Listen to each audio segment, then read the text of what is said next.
Welcome back ناظرین، آپ دیکھ رہے ہیں جواب ہم لیں گے میاں طارق کے ساتھ۔ ناظرین کرام، ہمارا پروگرام میں آج جو ہمارا موضوع ہے جو سانحہ گیاری ہوا ہے، جس میں 140 کے قریب جو ہیں فوجی جوان اور افسران جو ہیں اس وقت دب چکے ہیں برفانی تودے میں، اس پر بات کر رہے ہیں۔ اس وقت ہمیں جوائن کیا ہے سینئر صحافی، تجزیہ کار، کالم نگار جناب حسن نثار صاحب نے۔ جی السلام علیکم حسن نثار صاحب۔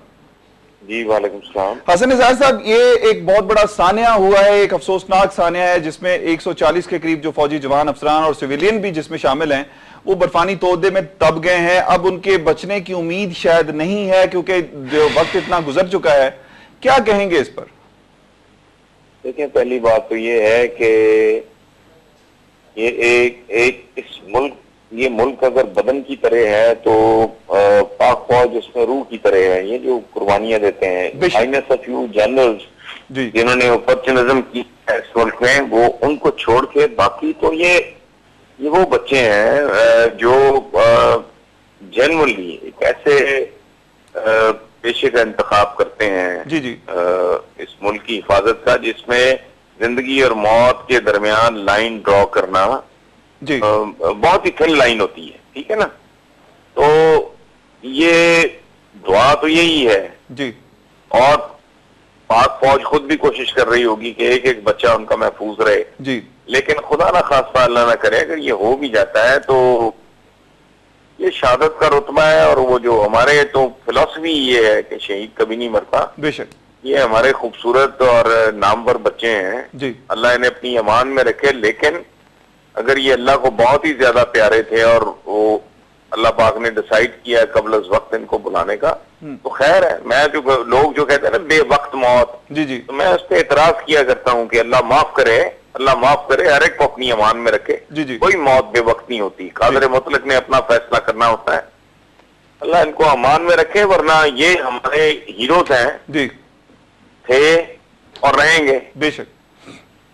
حسن صاحب، یہ بتائیے گا کہ انڈیا کی طرف سے پاکستان کو آفر ہوئی ہے ریسکیو آپریشن میں مدد کے لیے، تو پاکستان نے وہ جو ہے مدد لینے سے انکار کر کے شکریہ کے ساتھ ان کو منع کر دیا ہے۔ آپ کیا سمجھتے ہیں کہ اس وقت ہمیں مدد لے لینی چاہیے تھی یا نہیں؟ نہیں، دیکھیں، میں چونکہ I am not a soldier, میری ٹریننگ، میرا بیک گراؤنڈ، میرا نہ انٹیلیجنس ایجنسیز کیسے کام کرتی ہیں، نہ مجھے اس کا تجربہ ہے، نہ فوج کیسے آپریٹ کرتی، نہ مجھے اس کا تجربہ ہے۔ تو ہر مسئلے میں بندے کو رائے دینا میرا خیال ہے مناسب نہیں ہوتا۔ اگر انہوں نے یہ فیصلہ کیا ہے، دیکھیں، ہاں جی، مجھ سے، آپ سے کہیں زیادہ ان کے ماں باپ اور ان سے بھی شاید بڑھ کے، ان کے ماں باپ سے بھی، ان کے بیوی بچوں سے بھی بڑھ کے، اگر بڑھ کے نہیں تو اتنا آرمی چیف اور جو کنسرنڈ ہوں گے ان کی کوشش ہوگی کہ ہمارے جوان جو ہیں یا ہمارے آفیسرز جو ہیں کو ریسکیو، اگر انہوں نے شکریہ کے ساتھ انہوں نے اس کو نہیں قبول کیا اور واپس کر دیا ہے اس کو، تو اس کی کوئی اپنی ریزنز ہوں گی جو میں نہیں جانتا کیونکہ میرا اس دنیا کا ایکسپوئر نہیں ہے۔ لیکن اس میں اپریشیٹ کرنا چاہیے، ایک اچھے پڑوسی کے طور پہ ہمیں اپریشیٹ کرنا چاہیے انڈین آفر کو، ٹھیک ہے؟ ٹھیک ہے۔ حسن صاحب، یہ بتائیے گا صدر پاکستان آصف علی زرداری کا جو دورہ ہندوستان کل تھا، اس کو آپ کیسے دیکھتے ہیں؟ کیا اس سے دونوں پڑوسی ملکوں کے یہ جو مزار ڈپلومیسی اور لنچ ڈپلومیسی ہوئی ہے کل، اس سے کیا دونوں پڑوسی ملکوں کے تعلقات میں کچھ بہتری آئے گی؟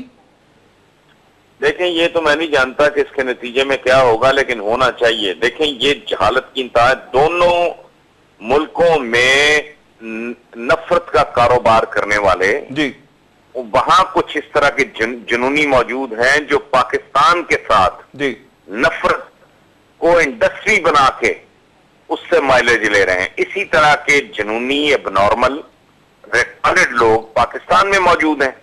اصل بات یہ ہے کہ یورپ نے 100 سال کی جنگیں یورپین کنٹریز نے آپس میں لڑی، آج ان کی کرنسی ایک ہے، یورپی یونین بن گئی۔ اب ذلیل و خوار ہو کے آپ نے ایک صائب نتیجے پہ پہنچنا ہے، یا اور پھر دیکھیں، سب سے جو وائزسٹ مین born on this earth was ہمارے پیغمبر تھے، جو زندگی کے ہر شعبے میں جن کی بات ایک اتھارٹی کا درجہ رکھتی ہے اور کوئی آدمی اس کو چیلنج نہیں کر سکتا۔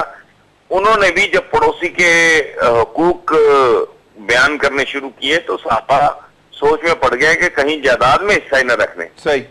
تو ان جاہلوں کو، ان